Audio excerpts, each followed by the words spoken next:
So every so often, one of the major streaming services will do a little announcement where they're like, we're going to make the next MCU, Cinematic Universe, we're going to make the next Game of Thrones. A big one is a bunch of these people like, we're going to make the next Harry Potter, because it's a successful franchise based on a series of books. Of course, a streaming service is going to want to do that. Now, Netflix is one of the biggest proponents of taking a book, adapting it in hopes it's the next big deal cinematically. There's a couple problems with the way that is structured. One, when you're not releasing your film in a theater, you're not going to be the next Harry Potter. When you are doing a movie, your budget is very surprising. And two, you're Netflix. I guess that's three. And three, you're Netflix. You don't make a lot of great decisions, but here we are, guys. It is The School for Good and Evil. Based on the best-selling series of books, I did a little bit of research.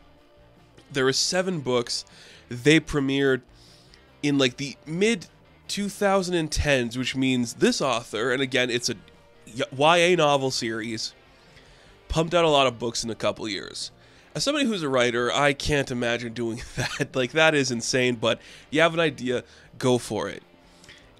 Too bad the idea sucks. Like, I'm not going to criticize the books or the author because that's a whole other medium, and I'm sure that is a way better story than what this movie presented, but as somebody who watches movies, this is a terrible movie, and it is one of the most interesting things I think I've talked about on this channel in a long time because so many weird choices were put into this.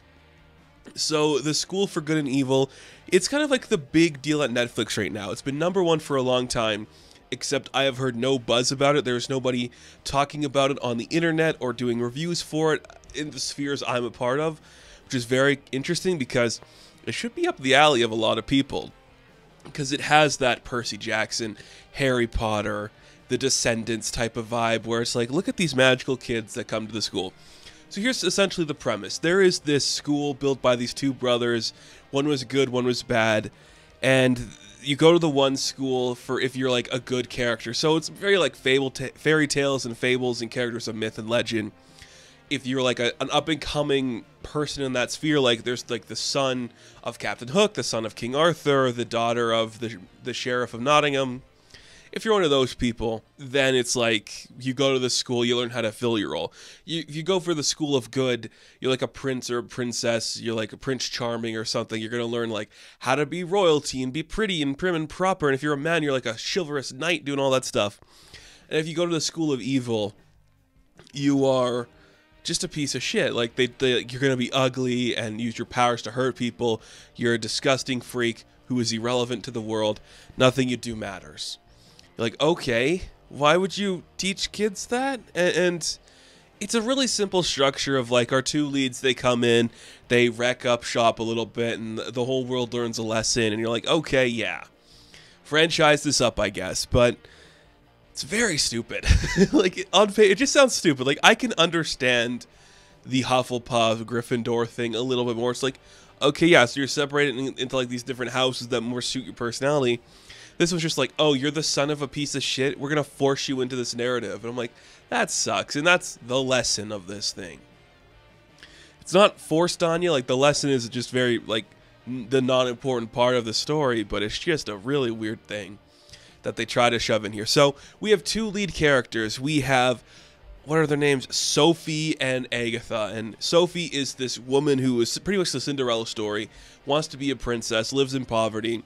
And Agatha is this ugly, ugly woman who the town calls a witch because she's so ugly. Here's the thing. She's not ugly. She looks like a young, attractive woman. She is an attractive woman. It's weird that everyone thinks she's ugly. I was thinking, is it a race thing? But no, it's not a race thing because they never really bring up race in this story, which is, I guess, important. But they're 2 best friends. Sophie wants to become a princess. She like writes a letter to go to this magical school. And they both go there and they realize, wait a minute, they're in the wrong houses maybe. Sophie, who wants to be a princess, goes to the school for evil. And her story, I really like because it's a really shitty character and I don't like the character at all. I understand why you did that. You know, the whole time she's complaining that she's not perfect, then she thinks she's going to be perfect. Oh, she's not perfect. She's like used as a vessel. She has no real agency for what they're trying to do for Sophie. And I guess that's the point of the character, where she thinks she's going to be one thing, but it turns out she's another. And it's kind of like blurring the lines. Like, the whole premise of this is essentially like blurring the lines between, no one's really been like properly good anymore. Like, the lines have just become about vanity, which is an idea that they should have explored more, because that's actually a fun concept, that the school for good has become about like popularity and vanity and being the most beautiful person, as opposed to being chivalrous and this like downright good person with empathy. And you don't learn that until Agatha goes there and she's like, this place sucks. You like turn kids into things and keep them here when they don't do your lessons right. It's a really weird story. Now, it has all the makings of a Harry Potter, but there's a couple of things that separate it from Harry Potter that just make it a little worse.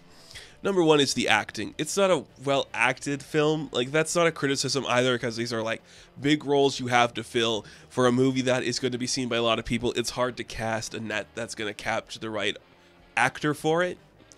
They do okay. Agatha's obviously the best of like the younger generation. The worst is Sophie, because she just plays the character so unlikable, and I guess that's the point, but you could still do unlikable with some charisma.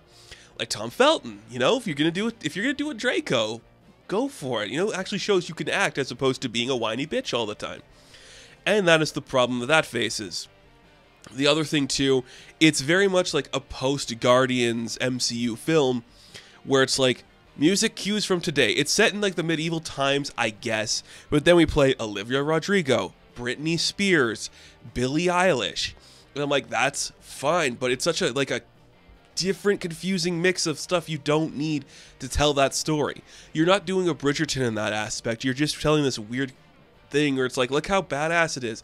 We could only use Billie Eilish for this. You don't even have to use modern music to make that punch hit, but they do. The other thing is, this is the thing that I really don't understand why more shows are doing this, where they're going for like the all aspects joke thing. This has jokes that, they don't say this explicitly, but it's like that humor of, well, that just happened. You know, that kind of just weird stuff where it's like, oh, what sounded better in my head? Or, oh, is that really what I sound like? You know, that kind of humor. It sucks, and it's not funny. And it's that kind of cliche thing for young adult or kid things, but you can actually give these brevity. Children are smart enough, and young adults in particular are smart enough to see characters they like presented in good ways.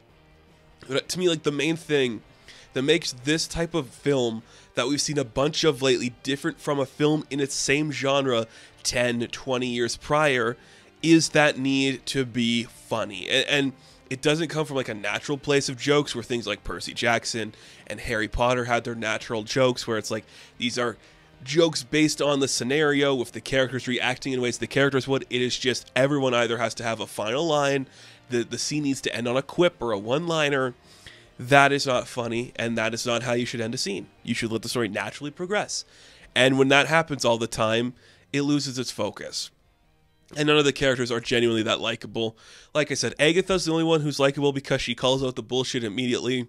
You have the son of King Arthur, Teddy? He is kind of just, you know, the handsome boy on campus. Everyone likes him. They do like flip the switch a little bit, where he's kind of is like, I don't think things are as black and white as they should be, but they don't really explore anything with that. So whatever. It's a really weird choice. And then everyone else just kind of is like, blah, boring. I will say, like, the elder statesmen that are kind of, I say leading loosely, like the big names in this to get the older people to watch. You have Charlize Theron, who is the headmistress of the School of Evil. She looks like she's having fun. The character sucks, and she's not doing great acting, but I think she's having fun. Kerry Washington is the head of the School of Good. I always like a good Kerry Washington appearance. I'm amazed she's never really like found that big thing to stick for her yet. I know she's had a couple of those shows that did really well on network television, but I want to see her do more. And then Lawrence Fishburne getting a paycheck. The dude literally shows up into scenes, says some stuff, and then leaves. Okay.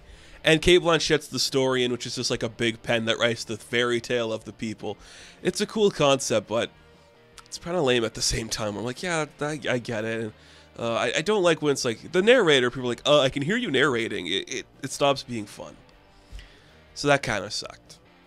Now, another thing that I don't think really worked for this was Paul Feig being the director. Paul Feig, who is famous for comedies, you know, Melissa McCarthy comedies in particular.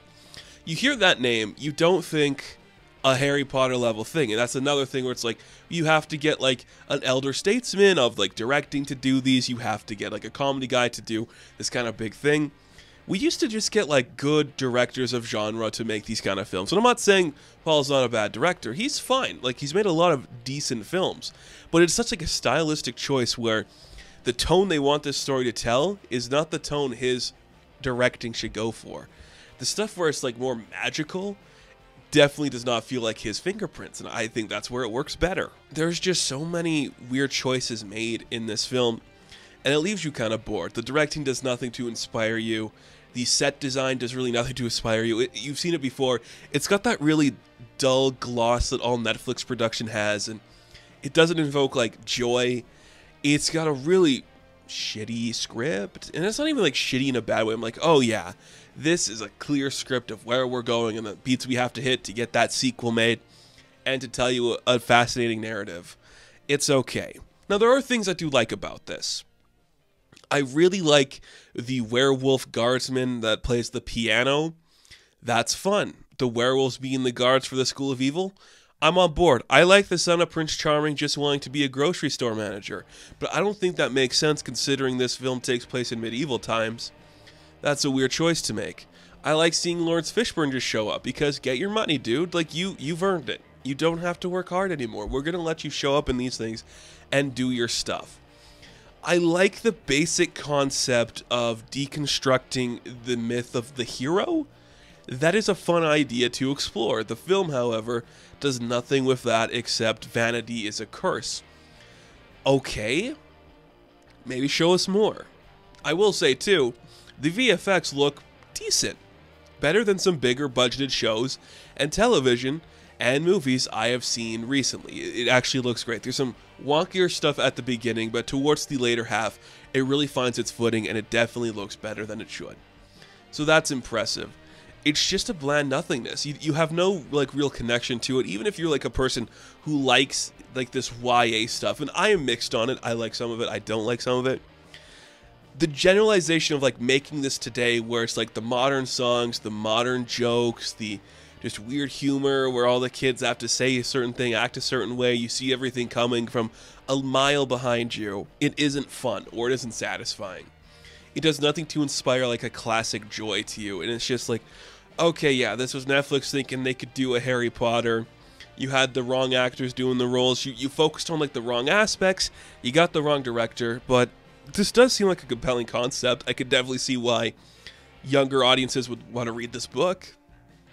I'm not going to read it, but I can understand why other people would.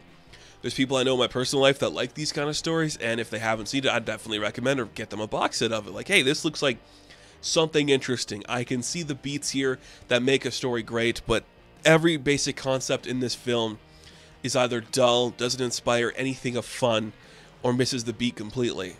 And hey, I love a Billie Eilish song, but I don't love it when you're taking away from the flow of your movie to have your character who's supposed to be our protagonist to have her boss bitch moment.